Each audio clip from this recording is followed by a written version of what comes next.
l'Ajuntament de Tàrrega, la seva Junta de Govern local va acordar que en el balcó de l'Ajuntament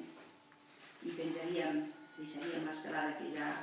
està col·locada des del 11 de setembre, mentre no s'assoleixi la independència de Catalunya. De la mateixa manera, també es va acordar per unanimitat que al costat de la senyera també figuraria,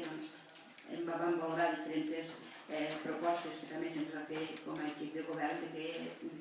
era necessari que hi hagués a la façana de l'Ajuntament la bandera de la ciutat de Tàrrega i també hi serà. En volem donar compte perquè fins al proper ple ja celebrar amb tota seguretat la primera setmana d'octubre. Vostès ja enteníem que era una mica massa tard perquè ja l'han pogut veure i per tant semblava just i correcte donar-los aquesta